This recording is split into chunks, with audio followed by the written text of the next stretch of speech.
So how does that make you feel?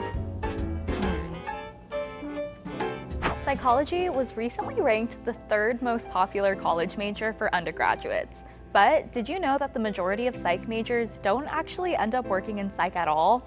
Like me, I have a psych degree, but I work in marketing, and having a psychology background has helped me approach marketing in such a unique way. So let's see what all of these other psych grads are up to. Psychology is all about understanding human relationships and behavior. That's a skill that can be applied to any career. In fact, 60% of psych majors end up employed in management, community and social services, education, and so much more. We've talked to tons of people with a background in psychology who are now working in all kinds of diverse fields. So let's hear how 5 psych majors use their skills and unique interests to help them carve out some exciting and surprising career paths. If you love binge-watching crime shows, odds are you're not just watching these shows for the action. Getting into the mind of a criminal is basically Psych 101. My job is interesting in that the people that we investigate are overseas. They're behind keyboards. We don't actually get to see them face to face. But what we do is investigate any kind of national security threats. And I've been an FBI agent for 18 years now. You know, some people will come into the Bureau and they know from the time they're 4 years old that I want to be a special agent in the FBI. I really had no clue. I had an interest in forensics and psychology. So I majored in psychology in college with a minor in criminal justice. Then I actually had a friend that applied to the FBI, and I'm like, well, I've never really considered this type of career before. And the more I started looking into it, the more interested I became. Becoming a psychologist isn't the only way you can help people work through complex trauma. If you're an animal lover, then you know just how therapeutic it can be to spend time with your furry friends. For Christian Perez, combining animal care with psychology really was a no-brainer, and it opened up a whole world of possibilities when it came to engaging with different patients. So you were a psychology major. How did that translate into what you're doing today? Well, the reason I went into psychology in the first place was because I always enjoyed helping people, and working with animals wasn't planned per se. It was just a volunteering opportunity that ended up turning into a career opportunity. They don't really seem to go hand in hand, but there's a lot of programs, and then there's a lot of different fields that you can go to with animals and psychology. For example, we have a pet assisted therapy program here, where we go to like senior homes, we go to schools, different rehab centers, stuff like that. So the overlap between psychology and animals is something that I'm interested in, mostly disability services in the field of education. So I can see how working with animals and psychology would go hand in hand together.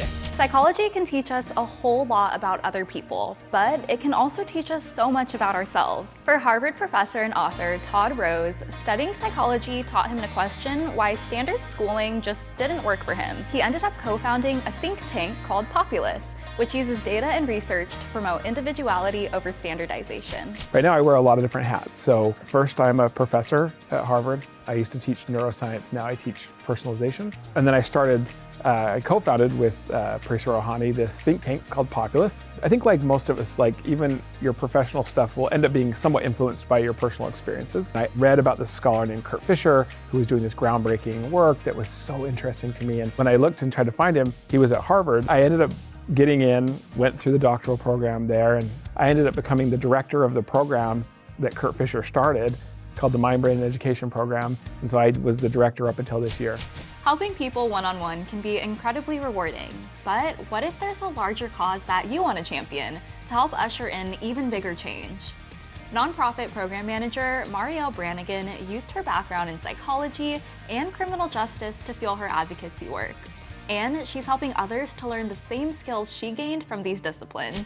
So right now I'm with a victim assistance nonprofit. People in the military who are victim advocates or sexual assault response coordinators need to be credentialed to work with victims of sexual assault in the military. And so our program makes sure that anyone who wants to be a SARC or victim advocate gets the credentialing they need to work directly with victims. So what would you consider your biggest success?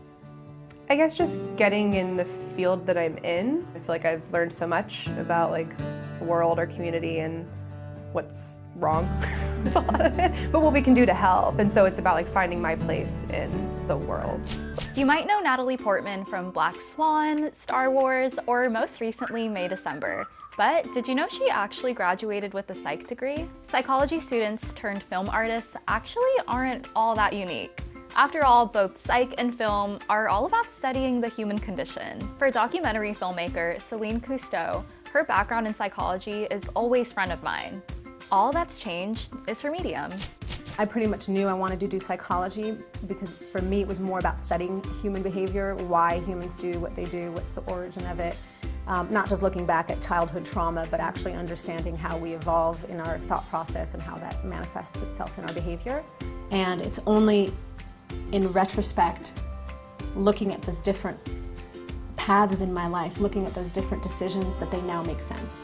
Because at the time, again, everybody around me was like, you studied psychology, then you went to Italy and did jewelry, but then you went to do intercultural relations, but you ended up doing something in sustainable development. What are you thinking?